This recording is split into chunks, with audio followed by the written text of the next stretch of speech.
जनों, सभी भक्तजनों, समस्त देशवासियों, सभी को सादर नमन वंदन करते हुए, सभी के चरणों में प्रणाम करते हुए, श्री रामचरितमानस में श्री गोस्वामी तुलसीदास जी के द्वारा लिखी हुई कुछ चौपाइयां आप सभी तक पहुंचा रहा हूं। किसी भी प्रकार की यदि मुझसे त्रुटि होती है उसके लिए मैं क्षमा प्रार्थी हूं। प्रसंग उस समय का है जिस समय भगवान श्री रामचंद्र जी की बारात जनकपुरी में पहुंच जाती है और समस्त नगर की नारियां भगवान श्री रामचंद्र जी को परखने के लिए पहुंचती हैं और सीता जी की माता सुनैना रामचंद्र जी के स्वरूप को देखती हैं तो बहुत ही प्रसन्न हो जाती हैं। भगवान राम को दूल्हे के वेश में देख करके सुनैना जी बहुत ही प्रसन्न हो जाती हैं। तुलसीदास जी ने दोहे के माध्यम से दर्शाया है कि जो सुख भासी मातु मन देख राम बरबेसु सो न सकहीं कहीं कलप सती साहस सारे दासे। सज्जनों, भगवान श्री रामचंद्र जी को दूल्हे के वेश में देख करके सीता जी की माता सुनैना के मन में जो हर्ष हुआ उसे हजारों सरस्वती और शेष जी 100 कल्पों में भी बखान नहीं कर सकते हैं। चौपाई के माध्यम से तुलसीदास जी ने लिखा है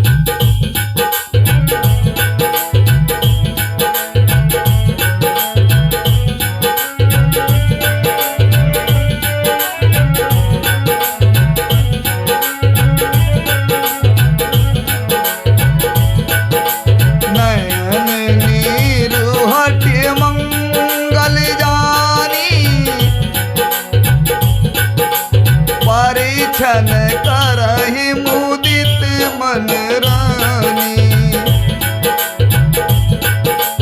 वेद विहित अर कुल आचारु कीन भली विधि सब व्यवहारु पंच शब्द धुनि मंगल गाना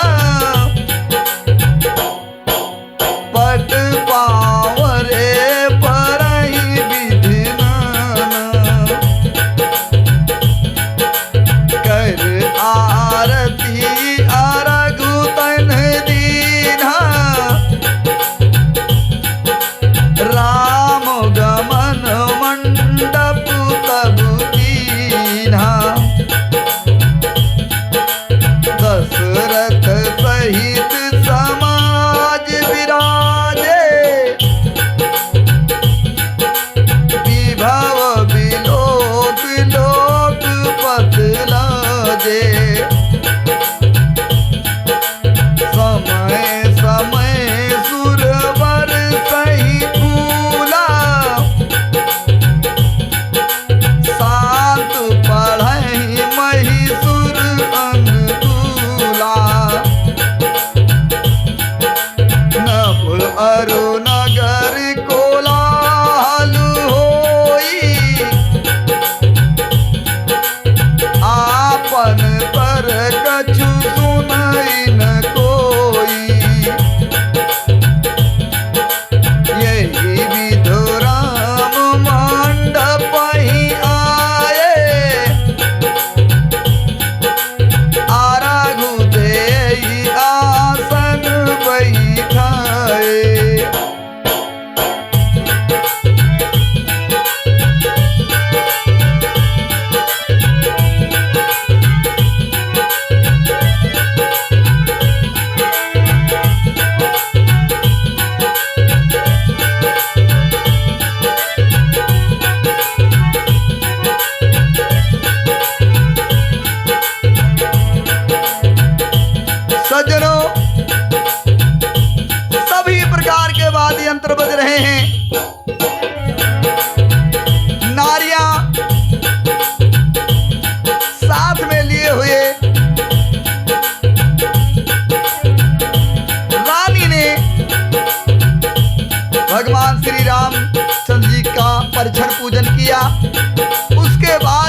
मंडप में पधारे, विवाह मंडप में दशरथ के सहित सभी समाज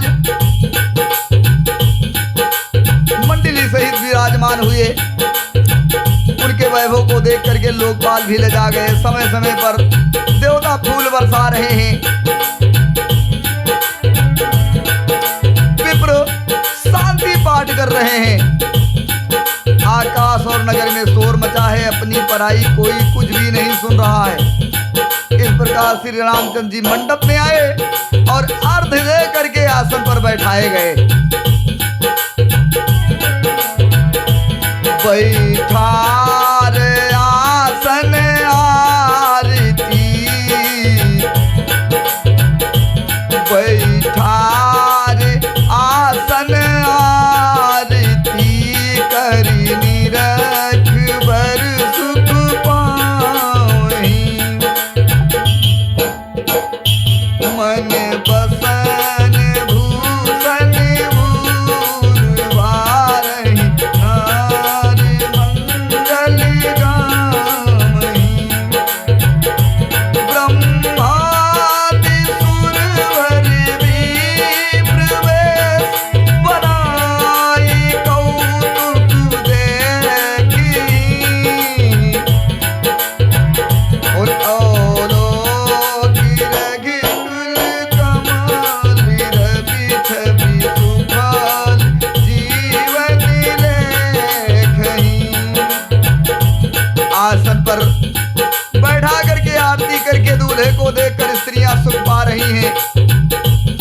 ढेर के ढेर मणि वस्त्र और गहने निछावर करके मंगल गा रही हैं। ब्रह्मा आदि श्रेष्ठ देवता विप्र का भेष बना करके कौतुक देख रहे हैं। वह रघुकुल रूपी कमल के प्रफुल्लित करने वाले सूर श्री रामचंद्र जी की छत को देख करके अपना जीवन धन्य मान रहे हैं। तुलसीदास जी ने लिखा है कि नाऊ बारी भाट नट, राम निछावर पाई, मुदित असी सहिनाई सिर, हरसुन हृदय समाई। सज्जनों, नाई यानी नौआ, बारी भाट और नट श्री रामचंद्र जी की निछावर पा करके आनंदित तो होकर के सिर नवा करके आशीष देते हैं। उनके हृदय में भी बहुत बड़ी प्रसन्नता है। तुलसीदास जी ने पुनः लिखा है चौपाई के माध्यम से,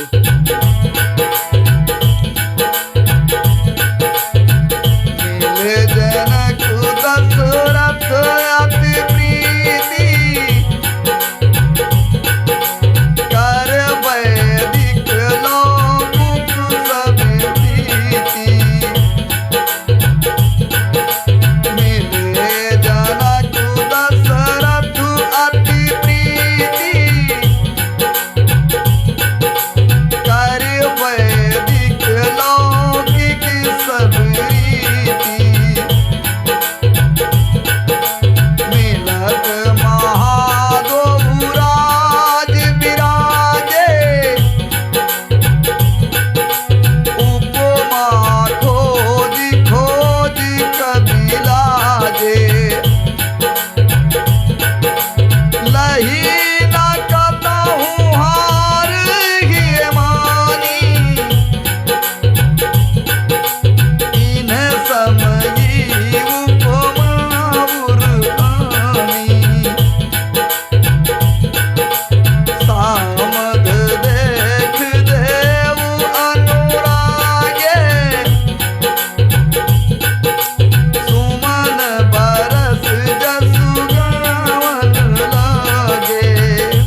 आसन दे करके, परछन पूजन करके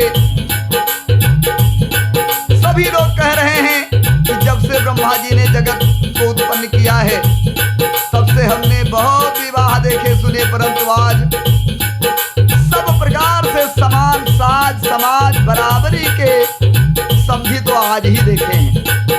देवताओं की सुंदर सप्तवाणी सुनकर दोनों और अलौकिक प्रीत छा गई दोनों तरफ, राजा जनक जी की तरफ भी और राजा दशरथ जी के भी समाज में अलौकिक प्रीत छा गई।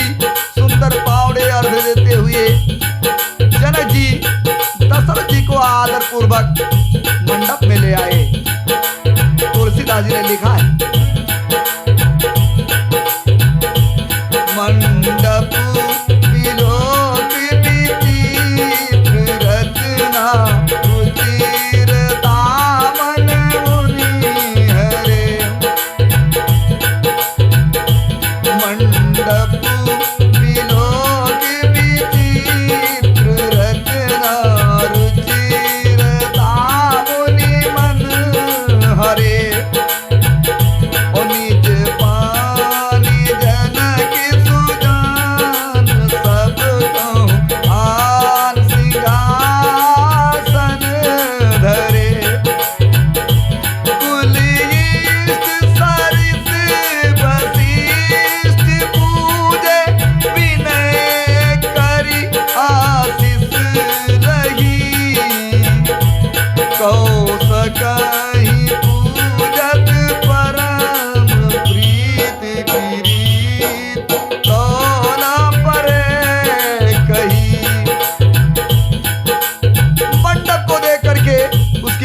रचना को देख करके, सुंदरता को देख करके मुनियों के मन भी प्रसन्न हो गए, मुनि भी मोहित हो गए।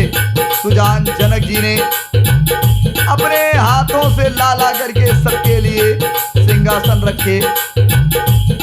उन्होंने अपने कुल के इष्ट देवता के समान वशिष्ठ जी की पूजा की, विनय करके आशीर्वाद प्राप्त किया। विश्वामित्र की पूजा करते समय परम प्रीत की रीत तो कहते हैं जो ऐसी निभाई जो कहते नहीं बनती। तुलसीदास जी ने पुनः लिखा है, वामदेव आदि कृष्ण पूजे मुदित महेश, दिए दीप आसन सबही और सब सन लही असीस। राजा ने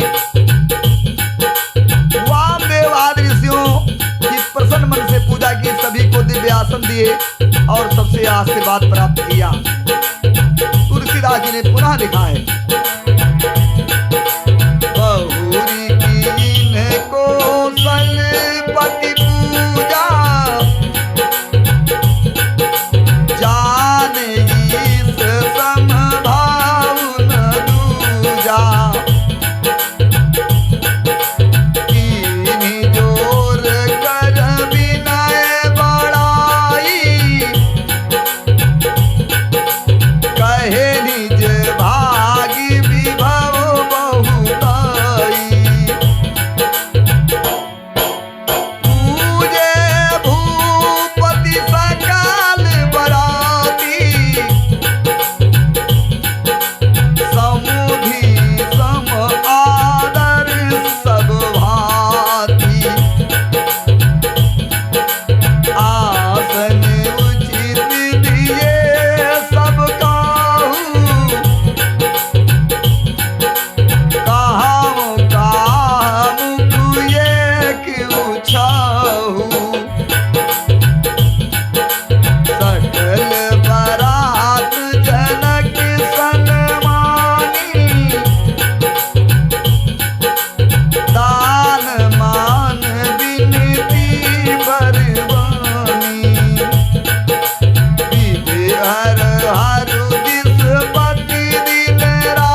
करने के बाद फिर उन्होंने कोसलाधीश राजा दशरथ की पूजा उन्हें ईश यानी महादेव जी के समान मान करके की। कोई दूसरा भाव मन में नहीं था। उसके बाद अपने भाग्य और वैभव के विस्तार की सराहना करके हाथ जोड़ करके विनती और बड़ाई की। राजा जनक ने सब बरातियों को समधी दशरथ के समान ही सब प्रकार से आदर पूर्वक पूजन किया और सब किसी को उचित आसन दिए। मैं एक मुख से उस उत्साह का कैसे वर्णन कर सकता हूँ। सज्जनों, आज के जमाने में बराती आ जाते हैं तो समधी से तो किसी तरीके से समधी मिल लेते हैं, बाकी किसी का हाल चाल नहीं पूछते हैं। कोई ये नहीं जान पाता है कि बराती कहाँ के हैं इस समय। लेकिन जिस समय राजा जनक के यहाँ बारात पहुंची थी तो राजा जनक ने प्रत्येक बरातियों को, चाहे वो छोटे रहे हो या बड़े रहे हो, सबका आदर सत्कार और पूजन राजा दशरथ के जैसे ही किया। सज्जनों, मैं अपने पास से नहीं कह रहा हूं, ये चौपाई का भाव कह रहा है। पूजे भूपत सकल बराती और समधी सम आदर सब भांति। सज्जनों, राजा जनक ने दान मान सम्मान विनय उत्तम वाणी से सारी बारात का सम्मान किया। ब्रह्मा विष्णु शिव दिक्पाल और सूर्य जो रघुनाथ जी का प्रभाव जानते हैं, वे विप्रों का वेश बनाए हुए बरातियों में मिले हुए थे। परंतु न जानते हुए भी राजा जनक ने उन सभी का सम्मान देवताओं के समान ही पूजन किया। अर्थात में सभी देवता ही थे लेकिन विप्र वेश में थे। फिर भी राजा जनक ने सबका पूजन किया, बिना पहचाने उन्हें आसन भी दिया। तुलसीदास जी ने लिखा है, पहचान को केहि जान सबहि अपान सुधि बोरी भई आनंद कंदु बिलोक दूलहु भय इस आनंदमयी शुर लखे राम सुजान पूजे मानसिक आसन दिए औलोक सील सुभाव प्रभु को विबुध मन प्रमुदित भय। सज्जनों, कौन किसको जाने पहचाने, सबको अपनी ही सुधि भूली हुई थी। आनंद कंद दूल्हे को देखकर दोनों ओर आनंदमयी स्थित हो रही थी। सुजान श्री रामचंद्र जी ने देवताओं को पहचान लिया और उनकी मानसिक यानी मन से ही पूजा करके उन्हें मानसिक ही आसन दिए। प्रभु का शील स्वभाव देखकर देवतागण मन में बहुत ही प्रसन्न हुए। तुलसीदास जी ने पुनः दोहे के माध्यम से दर्शाया है कि रामचंद्र मुख चंद्र छवि, रामचंद्र मुख चंद्र छवि, लोचन चारु चकोर, करत पान सादर सकलू, प्रेम प्रमोद न थोर। श्री रामचंद्र जी के मुख रूपी चंद्रमा की छवि को सभी के सुंदर नेत्र रूपी चकोर आदर पूर्वक पान कर रहे हैं। प्रेम और आनंद कम नहीं है, बहुत ही अथाह है। तुलसीदास जी ने पुनः चौपाई के माध्यम से दर्शाया है, समऊ बिलोक वशिष्ठ बुलाए, सादर सतानंद मुनि आए, समऊ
सुनकर आदर सहित आए। वशिष्ठ जी ने कहा कि अब जाकर राजकुमारी को शीघ्र ले आओ, अर्थात सीता जी को मंडप में ले आइए। मुन की आज्ञा पा करके वे प्रसन्न होकर के सतानंद जी चले। बुद्धिमती रानी पुरोहित की वाणी सुनकर के सखियों समेत बड़ी प्रसन्न हुई।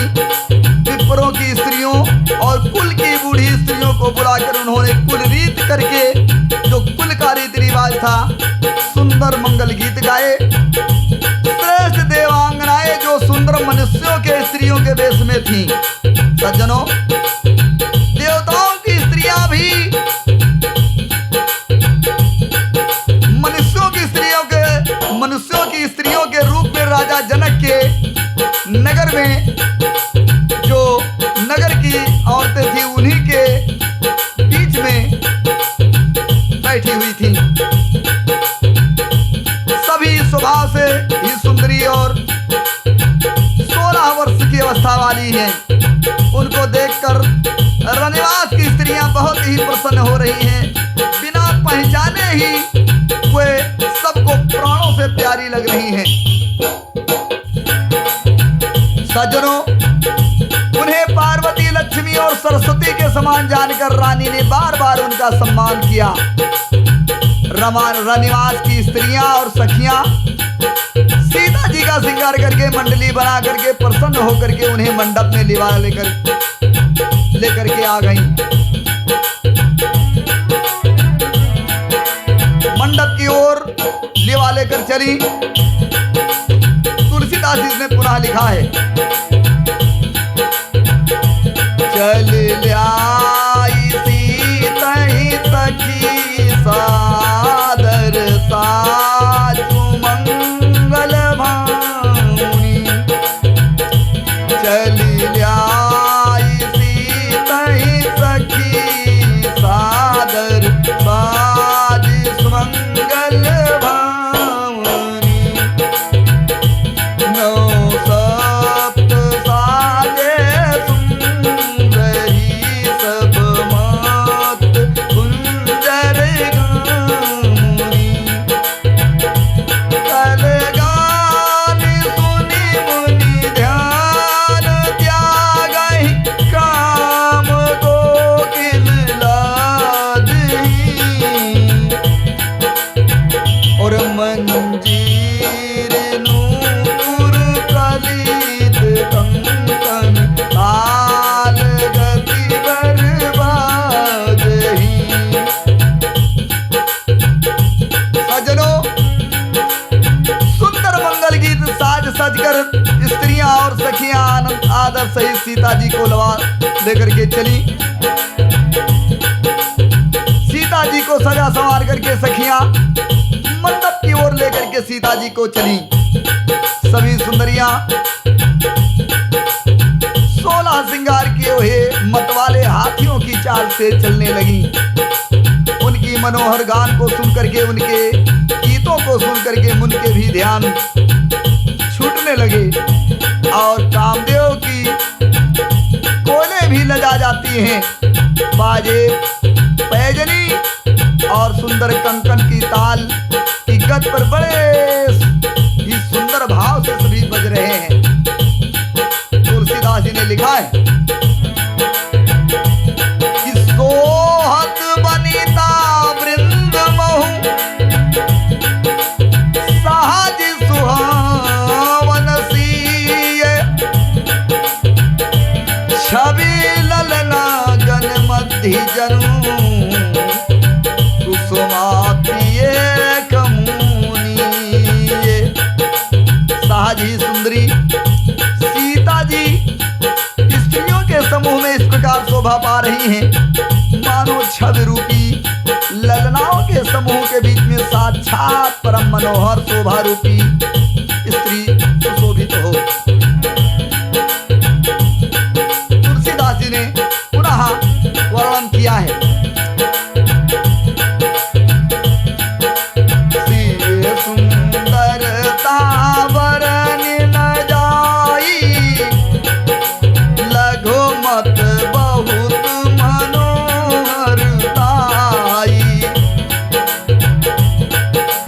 आवत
जब आते हुए देखा बरातियों ने, सभी ने मन ही मन में प्रणाम किया।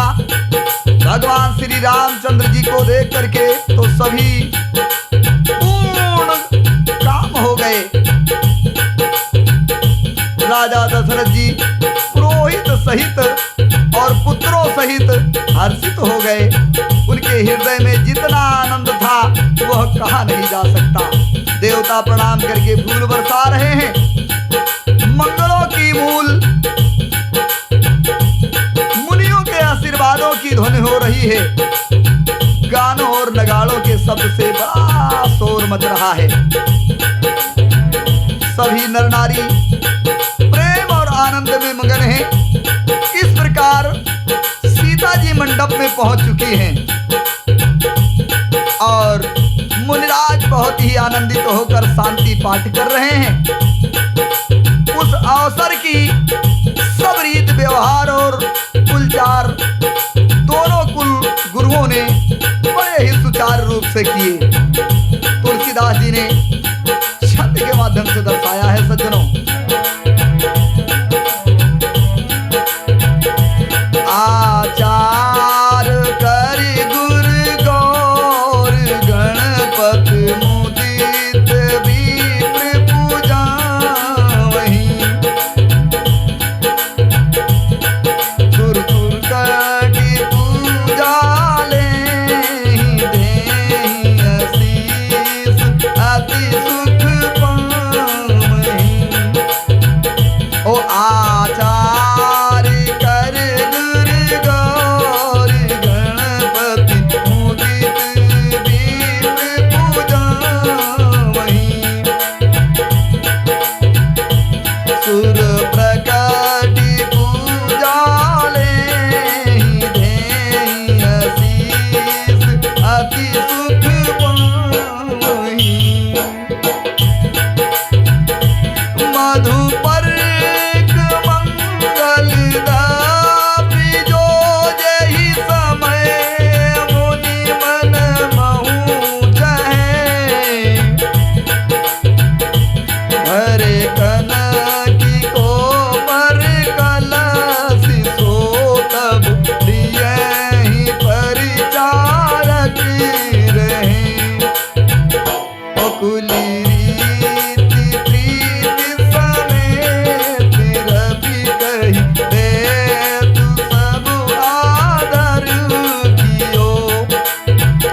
और यही भांत देव पूजाई सीतहि सुभग सिंहासन दियो।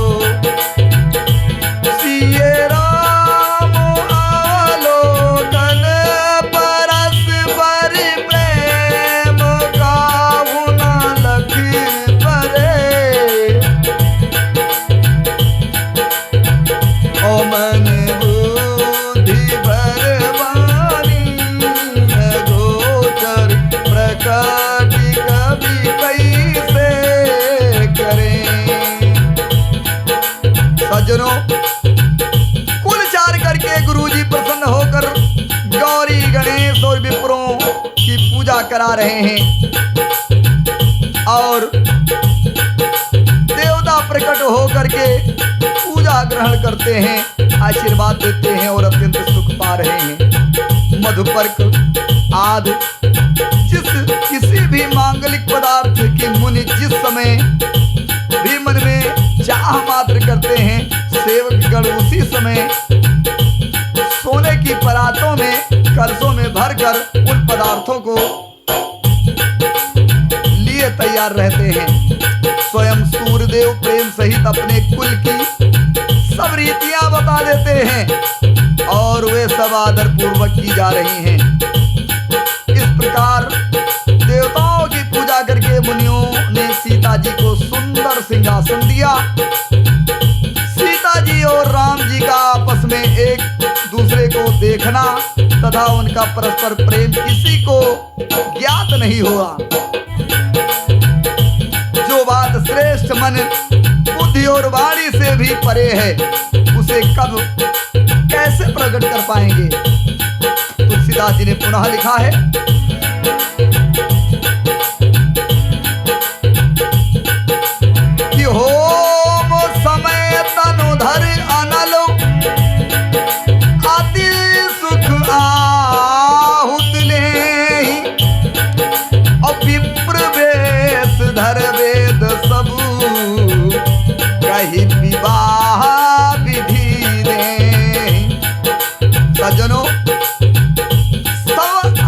समय अग्निदेव ने स्वयं शरीर धारण करके बड़े ही आनंद पूर्वक आहुत ग्रहण कर रहे हैं।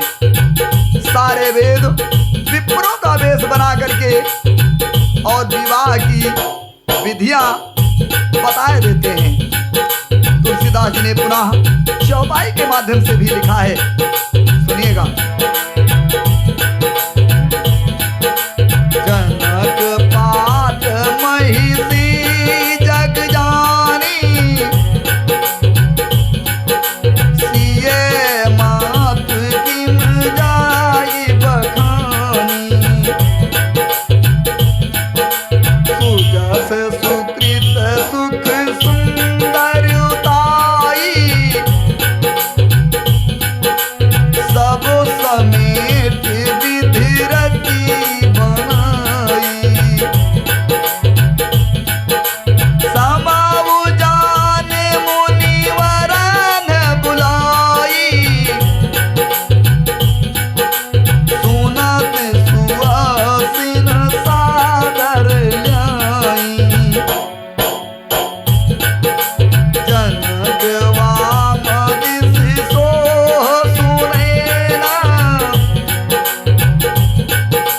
हिमगिर संग बनी जसुमैना।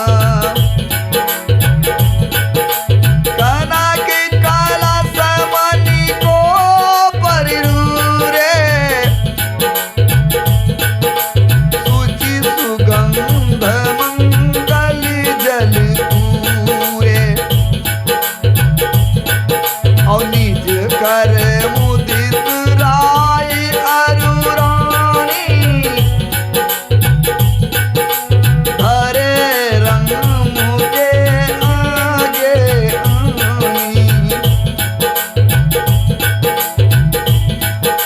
पढ़ाई वेद मुनि मंगल वाणी, गगन सुमन झरी अवसर जानी। बरु बिलोक दंपति अनुरागे, पाई पुनीत पखारन लागे।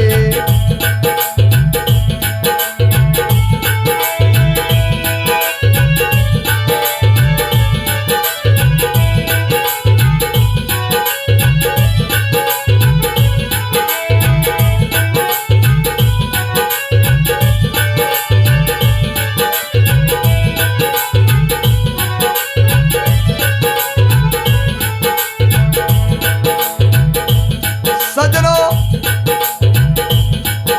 जनक जी जगत विख्यात जनक जी की पटरानी सुनैना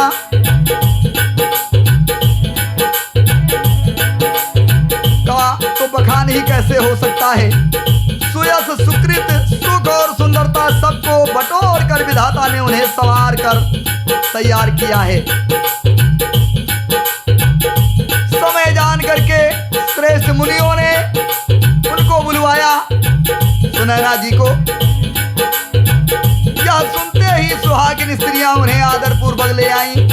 सुनैना जी यानी जनक की पटरानी जनक जी की बाईं ओर ऐसे सो रही हैं मानो हिमांचल के साथ में जैसे मैना जी शोभित हो रही हों।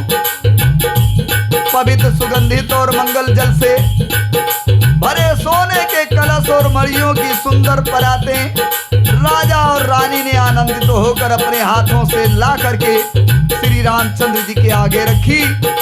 मुनि मंगलवाणी से वेद पढ़ रहे हैं। सो सर जान करके आकाश से फूलों की वर्षा हो रही है। दूल्हे को देख करके राजा रानी प्रेम मग्न हो गए और उनके पवित्र चरणों को पखारने लगे। तुलसीदास जी ने पुनः छंद के माध्यम से प्रस्तुत किया है। सज्जनों,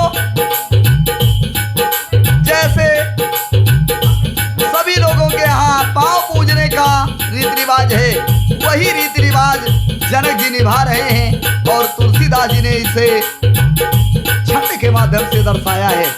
सुनिएगा। ला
मकरंद जिनको शंभु सिर सुचिता अवधि सुरवर नई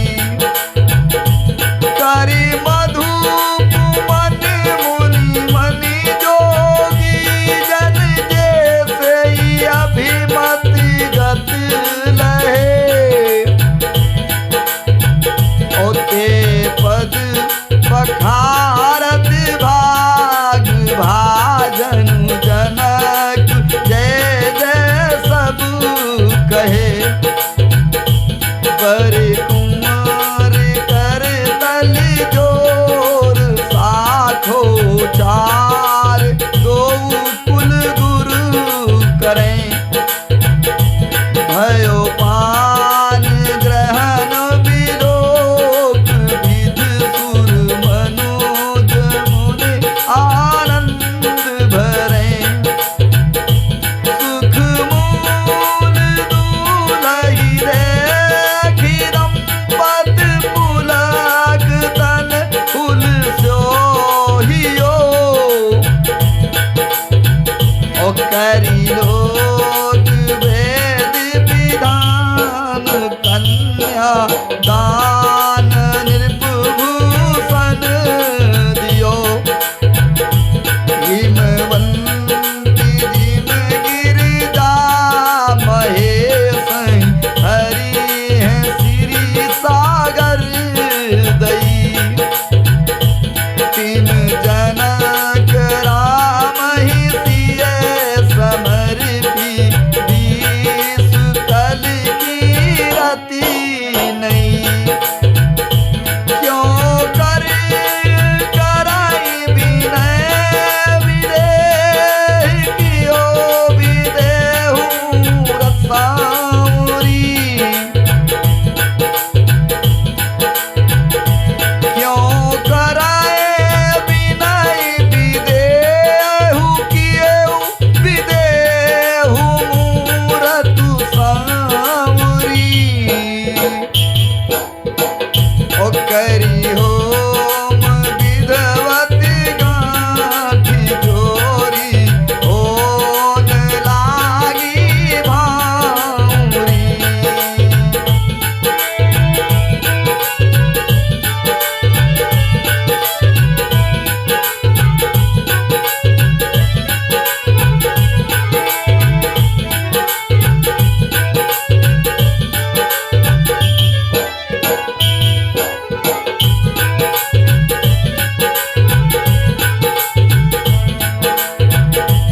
सज्जनों,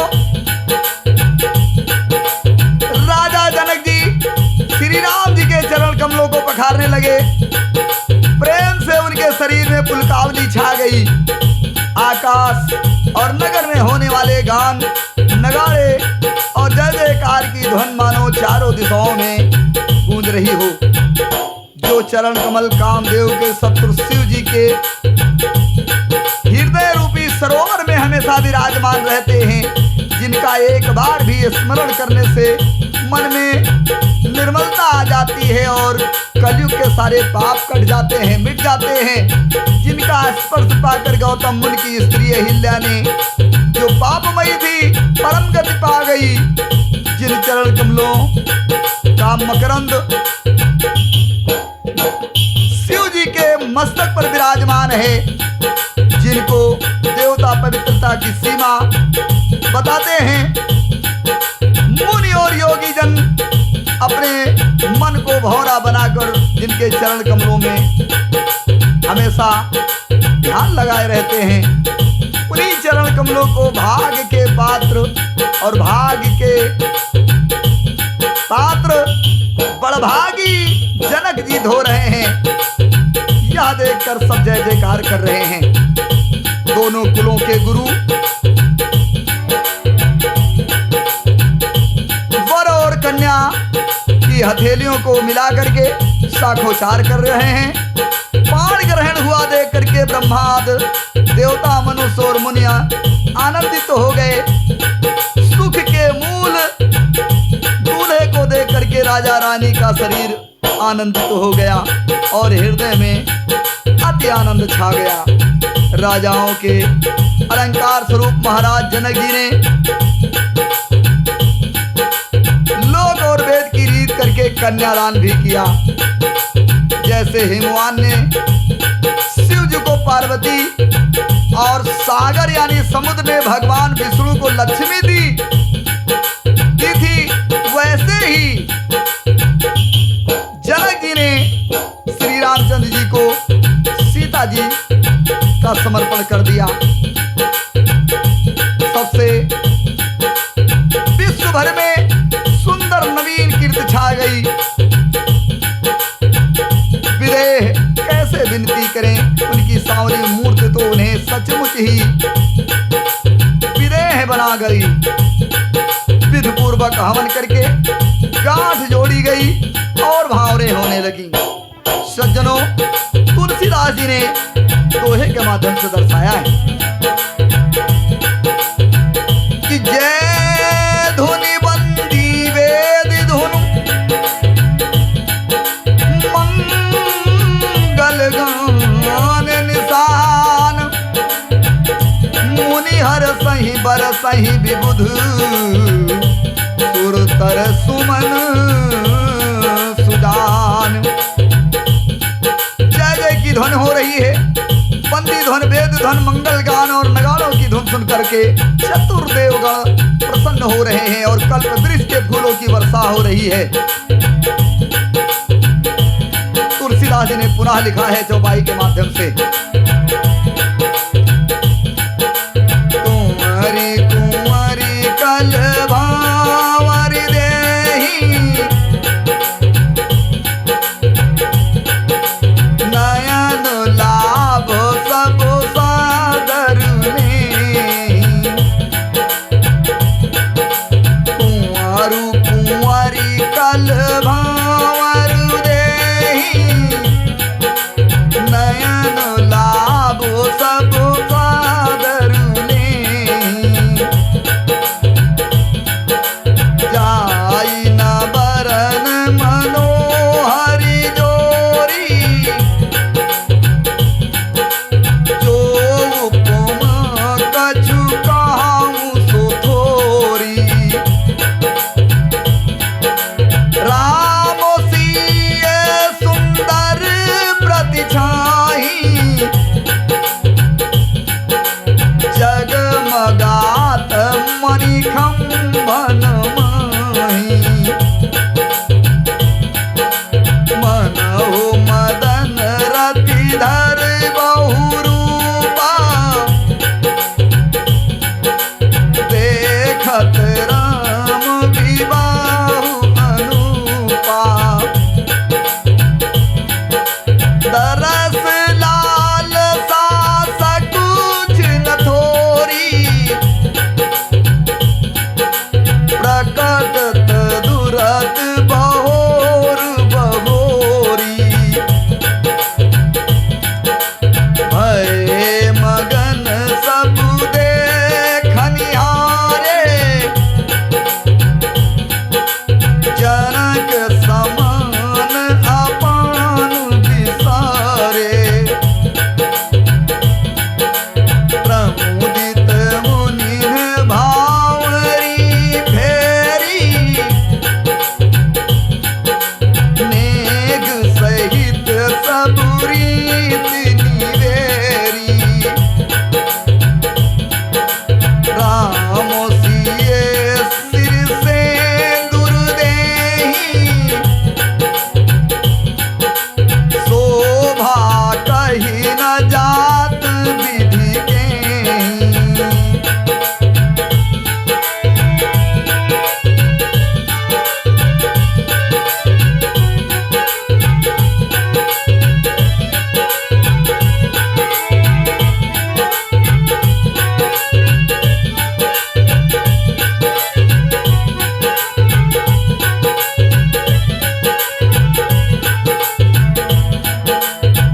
सज्जनों, वर और कन्या सुंदर भावरे दे रहे हैं यानी भगवान श्री रामचंद्र जी और सीता जी की गांठ जोड़ी गई, भावरे होने लगी।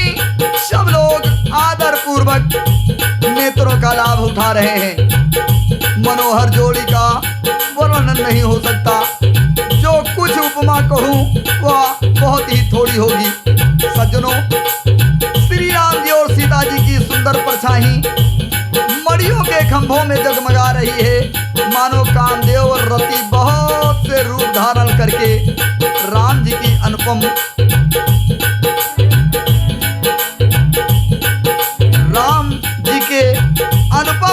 विवाह को देख रहे हो।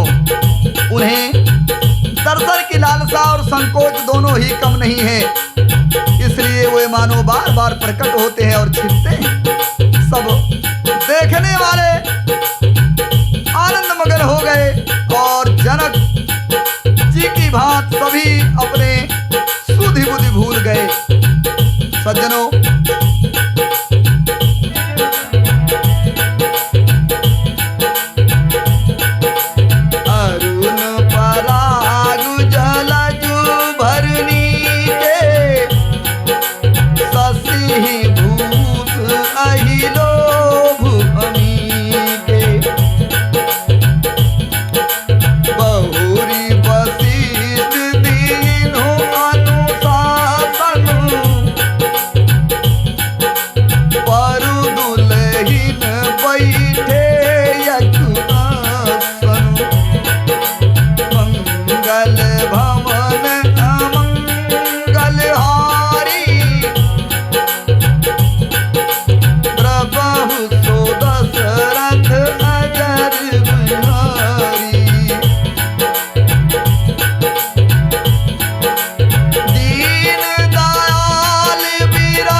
सहित सब रीतियों को पूरा किया।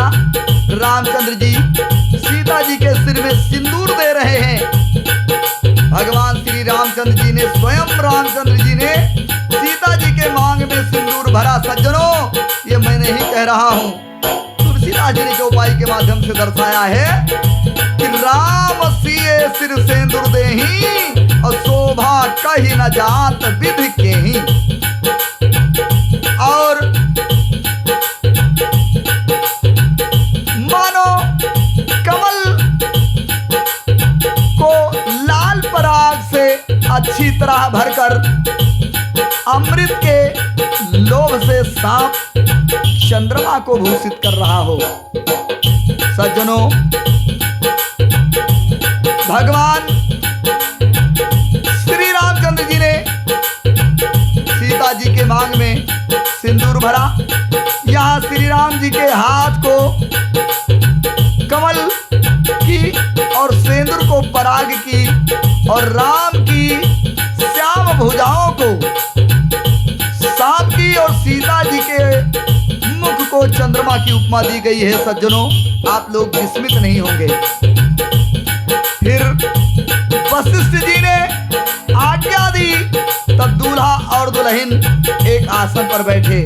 जैसे आज पीढ़ा बदला जाता है, एक पीढ़े पर दोनों के एक पटरी पर एक पीढ़ी पर बैठाया जाता है, उसी प्रकार सज्जनों तुलसीदास जी ने छंद के माध्यम से दर्शाया है। सुनिएगा।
जनक जी ने विवाह का सामान सजा करके मांडवी जी, सुरतकीरत और उर्मिला इन तीनों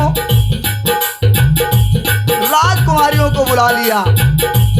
उस ध्वज की बड़ी बेटी मांडवी जो गुण, शील, सुख और शोभा की खान थी, राजा जनक ने प्रेम पूर्वक सभी रीतियों को निभा करके भरत जी के साथ मांडवी का विवाह कर दिया। फिर जानकी जी की छोटी बहन उर्मिला को सब सुंदरियों में शिरोमणि जान करके उस कन्या को सब प्रकार से सम्मान देकर लक्ष्मण जी के साथ विवाह कर दिया गया। राजा ने उर्मिला को लक्ष्मण के साथ विवाह किया और कन्यादान किया। और जिनका नाम सुरतकीर्त है, जो सुंदर नेत्रों वाली, सुंदर मुख वाली, सब गुणों की खान और रूप तथा शील में उजागर हैं, उनको राजा ने सुरतकीर्त को शत्रुघ्न के साथ विवाह कर दिया। दूल्हा और दुल्हने परस्पर अपने अपने अनुरूप जोड़ी को देख करके सकचाते हुए हृदय में हर्षित हो रही हैं। सब लोग प्रसन्न होकर उनकी सुंदरता की सराहना करते हैं और देवता फूल बरसा रहे हैं। सभी सुंदरी दुल्हने सुंदर दूल्हों के साथ एक ही मंडप में ऐसी शोभा पा रही हैं। सज्जनों, मानो जीव के हृदय में चारों अवस्थाएं, जागृत, स्वप्न, सुषुप्त और तुरीय, अपने चारों स्वामियों विश्व, तेजस, प्राग और ब्रह्म के साथ विराजमान हो, ऐसा प्रतीत होता है। और समस्त देशवासियों से मैं ये कहना चाहता हूं सज्जनों,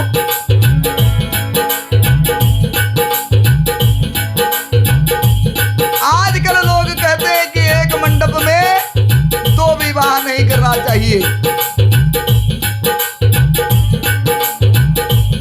जबकि राजा जनक ने एक ही मंडप के नीचे चारों लड़कियों का विवाह किया, चारों लड़कों के साथ कन्यादान किया। गलती के लिए मैं क्षमा चाहता हूं।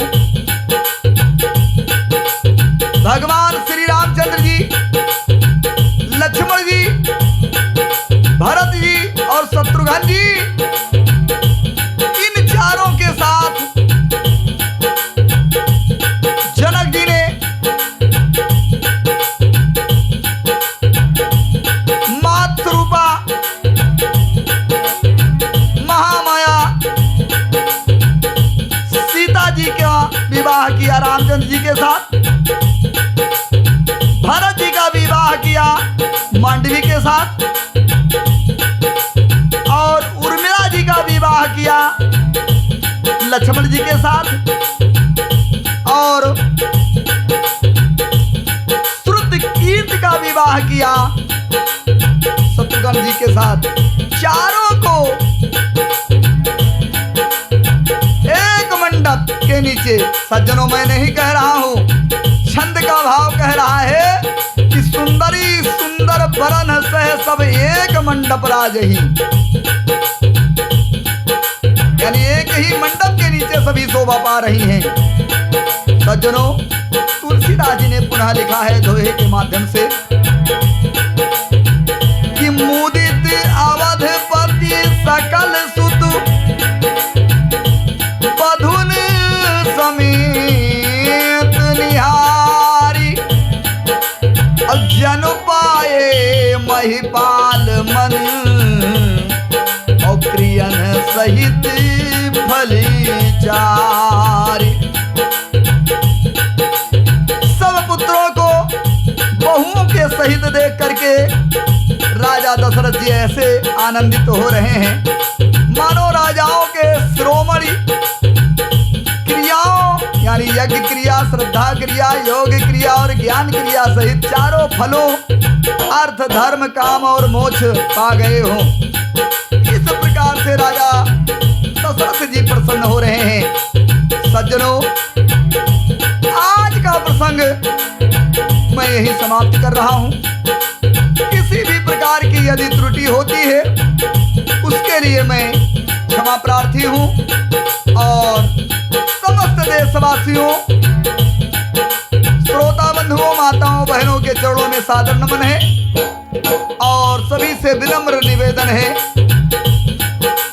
कि जिस चैनल के माध्यम से ये कार्यक्रम आप सभी देशवासी श्रोता बंधु सुन रहे हैं, चैनल को लाइक करें, सब्सक्राइब करें, कमेंट करें और शेयर करें। सज्जनों, जो भी त्रुटियां मुझसे हुई हैं उनको कमेंट बॉक्स में जरूर लिखें, जिससे मुझ जैसे अधम आत्मा को, अधम शरीर को कुछ सुधार करने का अवसर प्राप्त होगा। और इसी के साथ मैं निवेदन करता हूं कि सभी एक बार प्रेम से बोलेंगे, भगवान श्री रामचंद्र जी का जयकारा लगाएंगे। बोल दे भगवान श्री रामचंद्र की जय, चारों भैयन की जय। उमापति महादेव, पार्वती, लक्ष्मी, सरस्वती, गणेश की जय। स्वामी कार्तिक भगवान, रिद्धि सिद्धि शुभ लाभ की जय। अपने अपने गुरुओं की जय, अपने अपने माता पिता की जय। समस्त ब्रह्मा